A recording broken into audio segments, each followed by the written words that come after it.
ಸ್ಪಷ್ಟಪಡಿಸಿ ಷಡಕ್ಷರಿ ಅವರೇ, ಈ ಸರ್ಕಾರಿ ನೌಕರರ ಮೇಲೆ ಅವಾಚ್ಯ ಶಬ್ದಗಳಿಂದ ನಿಂದನೆ, ಅಲ್ಲೇ ಇವೆಲ್ಲವೂ ಕೂಡ ಆಗ್ತಾ ಇರೋದು ಗಮನಕ್ಕೆ ಬಂದಿದೆ. ಇತ್ತೀಚೆಗೆ ಶಿಡ್ಲಘಟ್ಟದಲ್ಲಿ ಆಗಿರುವಂತ ಅಧಿಕಾರಿ ಮೇಲೆ ಅದು ಯಾರು ಕೂಡ ಭಾಷೆಯನ್ನ ಕೇಳಿಸ್ಕೊಳಕ್ ಆಗೋದಿಲ್ಲ, ಈ ಮನೆಯ ಭಾಷೆ ಬೈದಿರುವಂತದ್ದು. ರಾಜ್ಯ ಸರ್ಕಾರಿ ನೌಕರರ ಸಂಘದ ಅಧ್ಯಕ್ಷರಾಗಿ ನಿಮ್ ನಿಲ್ವೇನು? ನೋಡಿ, ಅಮೃತ್ ಗೌಡ ಏನಿದ್ದಾರೆ ಅವ್ರ ಜೊತೆಗೆ ಇತ್ತೀಚಿನ ಘಟನೆ ಏನಾಯ್ತು ಅದನ್ನ ಖಂಡಿಸ್ತೇವೆ.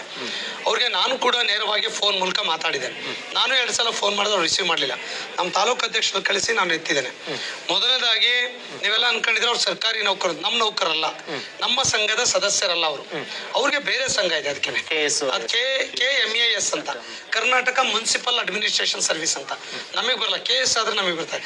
ಮಾಧ್ಯಮದಲ್ಲಿ ತಪ್ಪು ಹಾಕಿದ್ದಾರೆ, KS ಅಲ್ಲ ಅವರು, KMAS ಒಂದು. ಎರಡನೇದು ನಮ್ಮ ಸರ್ಕಾರಿ ನೌಕರರಲ್ಲ ಅವರು.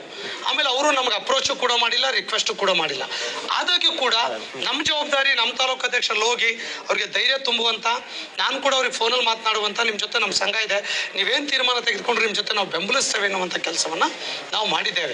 ಹಾಗಾಗಿ ಮಾಧ್ಯಮದಲ್ಲಿ ಕೆಲವರು ಬಂತಾರೆ, ಸರ್ಕಾರಿ ನೌಕರ ಸಂಘ ಏನ್ ಎದ್ದಿದ್ಯಾ ಮಲಗಿದ್ಯಾ ಅಂತ. ನಾವು ಮಲಗಿದೀವೋ ಎದ್ದಿದೀವೋ ಅಂತ ನಮ್ಗೆ ಗೊತ್ತಿರುತ್ತೆ. ನಮ್ಮ ನೌಕರಿಗೆ ಅನ್ಯಾಯ ಆದ್ರೆ ನಾವು ಬಿಡೋ ಪ್ರಶ್ನೆ ಇಲ್ಲ. ಯಾವ ಸಂದರ್ಭ ಬಲ್ರಿ, ಹೋರಾಟ ಮಾಡಿದೀವಿ, ಮನವಿ ಕೊಟ್ಟಿದೀವಿ, ಧಿಕ್ಕಾರ ಕೂಗಿದ್ದೇವೆ. ಆದ್ರೆ ಅವರು ಕೂಡ ನಮ್ಮ ನೌಕರಲ್ಲ ಅಂತೇಳಿ, ಅವರು ಕೂಡ ನಮ್ಮ ಸಹೋದ್ಯೋಗಿ ಅಂತೇಳಿ ಭಾವಿಸಿ ಶಿಡ್ಲಘಟ್ಟದ ನಮ್ಮ ನೌಕರರು, ನಮ್ಮ ಸಂಘ ಅವ್ರ ಜೊತೆ ಗಟ್ಟಿಯಾಗಿ ನಿಂತಿದೆ, ಬೆಂಬಲಿಸಿದ್ದೇವೆ. ನಾನು ಕೂಡ ಅವ್ರಿಗೆ ನೈತಿಕ ಬೆಂಬಲವನ್ನ ಸೂಚಿಸಿದ್ದೇನೆ, ಸಪೋರ್ಟ್ ಕೂಡ ಮಾಡಿದ್ದೇವೆ ಅಂತ ಹೇಳಿ ಬಯಸ್ತೇವೆ. ನಾವು ಅಧ್ಯಕ್ಷರಾದ್ಮೇಲೆ ರಾಜ್ಯದಲ್ಲಿ ಆ ಥರದ ಪ್ರಕರಣಗಳಿಲ್ಲ. ಇದು ಅವರ ಬೇರೆ ಆರ್ಗನೈಸೇಷನ್ ಇರೋದ್ರಿಂದ ನಾನು ತುಂಬಾ ಹೆಚ್ಚಿಗೆ ಮಾತಾಡೋದಿಲ್ಲ. ಅವರ ಅಧ್ಯಕ್ಷರ ಬಗ್ಗೆ ಇದನ್ನು ಕೊಡಬೇಕಾಗ್ತದೆ. ಯಾಕಂದ್ರೆ ಅವ್ರ ಸಂಘದ ಸ್ಟ್ಯಾಂಡ್ ಒಂದಿರುತ್ತೆ, ಅದನ್ನ ಬಿಟ್ಟು ನಾವು ಅವ್ರ ಲುಕ್ ಮಾಡಿದ್ರೆ ಒಂದಿಷ್ಟು ಸಂಘರ್ಷಗಳಾಗ್ತವೆ. ಹಾಗಾಗಿ ನಾವು ಅವ್ರಿಗೆ ವಿಚಾರದಲ್ಲಿ ಬೆಂಬಲವನ್ನು ಕೊಟ್ಟಿದ್ದೇವೆ. ಯಾವುದೇ ವ್ಯಕ್ತಿ ಈ ತರ ಹೆಣ್ಣು ಮಕ್ಕಳ ಬಗ್ಗೆ ಹಗುರವಾಗಿ ಮಾತಾಡೋದು ನಾವು ಖಂಡಿಸ್ತೇವೆ. ಜನರಲ್ ಆಗಿ ನಿಮ್ಗೆ ಸರ್ಕಾರಿ ನೌಕರರ ಬಗ್ಗೆ ಈ ರೀತಿ ಮಾತಾಡುವಂಥದ್ದು ಎಷ್ಟು ಮಟ್ಟಿಗೆ ಸರ್? ಇದೊಂದು ಪ್ರಕರಣ ಅಲ್ಲ, ಜನರಲ್ ಮಾತಾಡೋದಾದ್ರೆ ಸರ್. ಯಾರೇ ಆಗ್ಲಿ ನಾನು ವಿನಂತಿ ಮಾಡ್ಕೊಳ್ತೇನೆ, ಜನಗಳಿಗೆ, ಜನಪ್ರತಿನಿಧಿಗಳಿಗೆ, ನಾಗರಿಕರಿಗೆ ಆವೇಶ ಇದೆ. ನಮ್ಮ ಸಮಸ್ಯೆ ಕೂಡ ಅರ್ಥ ಮಾಡ್ಕೊಳ್ಬೇಕು. ಲಕ್ಷಾಂತರ ಹುದ್ದೆ ಖಾಲಿ ಇದೆ. ನಾನು ಹೇಳಿದ್ನಲ್ಲ, ಇಬ್ಬಿಬ್ರು ಮಾಡೋ ಕೆಲಸ ಒಬ್ಬೊಬ್ರು ಮಾಡ್ತಾ ಇದೀವಿ. ಸಮಸ್ಯೆ ತುಂಬಾ ಇದೆ. ನಮ್ಮ ಸಮಸ್ಯೆ ಬಗ್ಗೆ ನಾವು ನಿಮ್ಮ ಹತ್ರ ಹೇಳ್ಕೊಳಕ್ ಬಂದಿಲ್ಲ. ತಾಳ್ಮೆಯಿಂದ ನಮ್ಮರು ವರ್ತನೆ ಮಾಡಬೇಕು, ಅವರು ವರ್ತನೆ ಮಾಡಬೇಕು. ಎಲ್ಲರೂ ಮೈ ಮೇಲೆ ಬರುವಂಥದ್ದಲ್ಲ. ಅದಕ್ಕೆ ಇನ್ಫ್ರಾಸ್ಟ್ರಕ್ಚರ್, ಸಿಸ್ಟಮ್ ಎಲ್ಲದೂ ಸಪೋರ್ಟ್ ಮಾಡಬೇಕಾಗ್ತದೆ.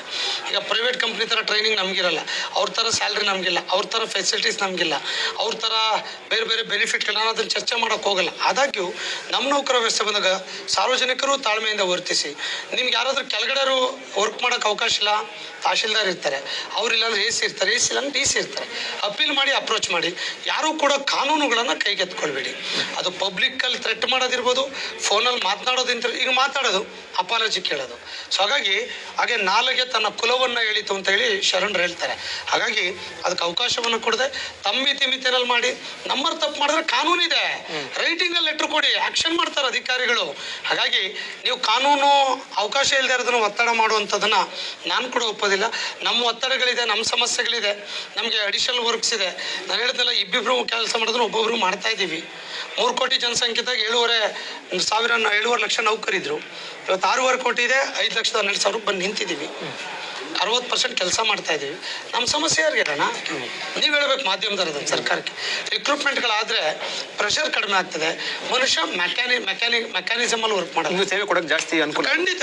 ಖಂಡಿತ ಮಾಡ್ತೀವಿ. ಇವತ್ತು ನೋಡಿ, ಟಾಪ್ 1 ಟಾಪ್ 2 ನಲ್ಲಿ ಇದೀವಿ.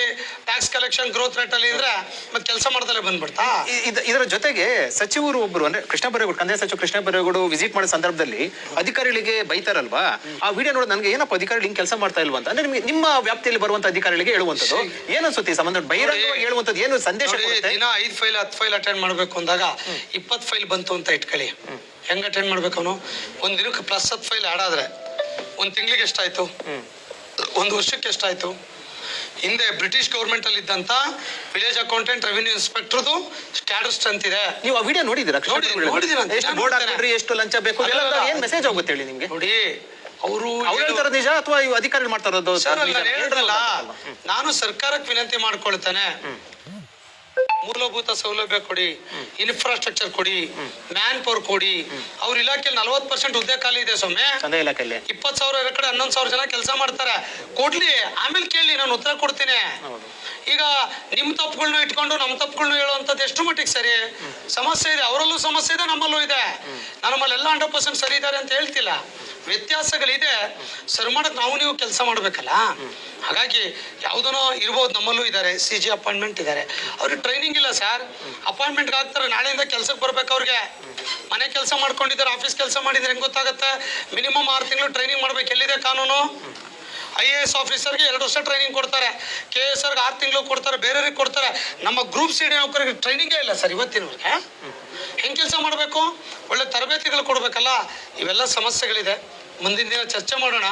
ಬಟ್ ಅಧಿಕಾರಿಗಳು, ರಾಜಕಾರಣಿಗಳು ವಿನಂತಿ ಮಾಡ್ಕೊಳ್ತೇನೆ, ನಮ್ಮ ಸಮಸ್ಯೆ ಕಡೆ ಸ್ವಲ್ಪ ನೋಡಿ ಸ್ವಾಮಿ. ಸುಮ್ಮನೆ ನಮ್ಮನ್ನು ನೋಡಿ. ಒಂದು ಆಂಗಲ್ ಅಲ್ಲಿ ಏನಾಗುತ್ತೆ, ನೀವು ಯಾವುದೋ ಒಂದು ಆಂಗಲ್ ಅಲ್ಲಿ ಬೈಬೋದು, ಯಾರ ಮೇಲೋ ಕೇಸ್ ಹಾಕ್ಬೋದು.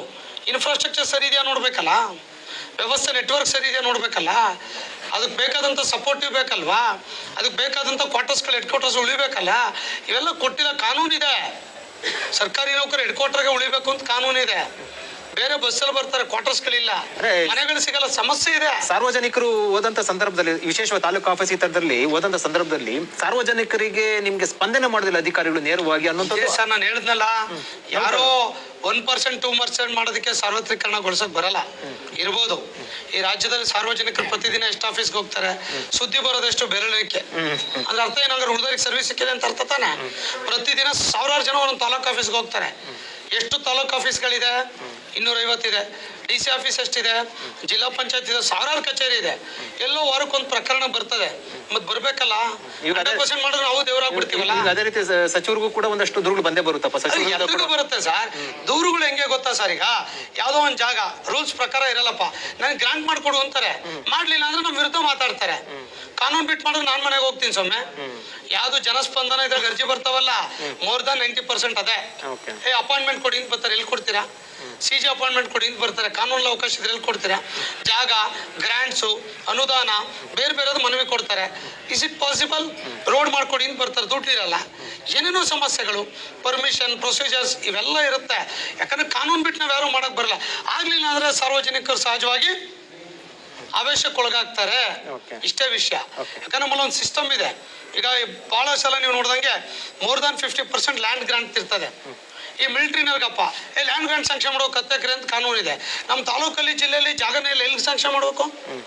DC ತಹಶೀಲ್ದಾರ್ ಮಾಡ್ತಿಲ್ಲ ಅಂತ ನೀವು ಆರೋಪ ಮಾಡಿ ದೂರು ಕೊಡೋದಾದ್ರೆ ಸಂಖ್ಯೆ ಜಾಸ್ತಿ ಆಗುತ್ತೆ. ಜಾಗ ಬೇಕಲ್ಲ, ಯಾರು ಜಾಗ ಕೊಡ್ತೀರಾ ನೀವು? ಫಾರೆಸ್ಟ್ ಕಡಿಯಂಗಿಲ್ಲ, ರಾಮಠಾಣ ಇಲ್ಲ, ಸಮಸ್ಯೆಗಳಿದೆ. ಹಂಗಾಗಿ ಸಮಸ್ಯೆಗಳ ಬಗ್ಗೆ ಚರ್ಚೆ ಮಾಡ್ಲಿಕ್ಕೆ ಸಾಕಷ್ಟಿದೆ. ಬರುವಂಥದ್ದು ಇಂಥದೇ ಸಮಸ್ಯೆ, ಆಗುವಂಥ ಕೆಲಸ ಎಲ್ಲ ಆಗಿರ್ತವೆ, ಆಗದೆ ಇರೋ ಹಂಗೆ ಇರ್ತವೆ. ನಾನು ನೋಡ್ದಂಗೆ ಒಬ್ಬ ವ್ಯಕ್ತಿ 10-15 ಸಲ ತಿರ್ಗಾಡ್ತಾನೆ ಆಫೀಸ್ಗೆ. ಅದು ಆಗದೆ ಇರೋ ಕೆಲಸ. ಅಣ್ಣ ತಮ್ಮದಿರ ಜಗಳ ಸರ್ವೆ ಮಾಡಕ್ ಹೋಗ್ತೀವಿ, ಎಷ್ಟು ಕೇಸ್ ಪೆಂಡಿಂಗ್ ಇದೆ? ಅಣ್ಣ ತಮ್ಮ, ಅಕ್ಕ ತಂಗ, ದಾಯದಿಗಳು ಎಲ್ಲರೂ ಜಗಳ ಸೆಟ್ಲ್ ಆಗಲ್ಲ. ಅವ್ರು ಒಟ್ಟಿಗೆ ಆಗದೆ ಜಂಟಿ ಸರ್ವೆ ಮಾಡಕ್ ಬರಲ್ಲ. ಆ ಕೇಸ್ ಹಂಗೆ ಬೀಳ್ತವೆ. ಎಷ್ಟು ಪ್ರಕರಣಗಳು ಬೇಕು? ಹಿಂದೆ ಅವಿಭಕ್ತ ಕುಟುಂಬ ಇತ್ತು, ವಿಭಕ್ತ ಆದ್ಮೇಲೆ ಅದು ಪೋಡ್ ಆಗ್ತಾ ಹೋದಂತೆ ಈ ತರ ಸಮಸ್ಯೆಗಳು ಬರ್ತವೆ. ರೆವಿನ್ಯೂ ಆಗ್ಬೋದು, RDPR ಅಲ್ಲಿ, ನರೇಗಾದಲ್ಲಿ JCB ತುಂಬ್ತೀನಿ ಅಂದ್ರೆ ಕಾನೂನು ಅವಕಾಶ ಇಲ್ಲ. ಆಮೇಲೆ ಬೇರೆ ಯಾವುದೋ ಈ ಸ್ವತ್ತು ಖಾತೆಗಳು ಏನೇನೋ ಹರ್ಡಲ್ಸ್ಗಳಿರುತ್ತೆ ಸರ್. ಅದನ್ನು ತಿಳಿಕೊಳ್ಳದೆ ಕಾನೂನು ಅಡಿನಲ್ಲಿ ಇದ್ದು ಮಾಡಲಿಲ್ಲ ಅಂದ್ರೆ ನಮ್ಮ ತಪ್ಪಿದೆ, ನಾನು ಒಪ್ಕೊಳ್ತೇನೆ. ಹಂಗಂತೇಳಿ ನಮ್ಮ ನೌಕರನೇನು ರಕ್ಷಣೆ ಮಾಡೋ ವಿಚಾರ ಇಲ್ಲ. ಕಾನೂನು ನಮ್ಮ ಪರವಾಗಿದ್ದು ವಿರೋಧವಾಗಿ ಮಾಡಿ ಅಂದ್ರೆ ಅದು ಮಾಡಲಿಲ್ಲ ಅಂತೇಳಿ ಅದು ಅಪರಾಧ, ಅದು ದೂರು ಅನ್ನುವಂಥದ್ದಾದ್ರೆ ಏನ್ ಮಾಡ್ಲಿಕ್ಕೆ? ಇದನ್ನು ಹೊರತುಪಡಿಸಿ ಏನಾದ್ರು ಹೊಸ ಯೋಜನೆಗಳು ಏನಾದ್ರು ಇದೆಯಾ ಸರ್ಕಾರ ನೌಕರರ ಸಂಘದಿಂದ? ಈಗ ಸೆಂಟ್ರಲ್ ಪೇ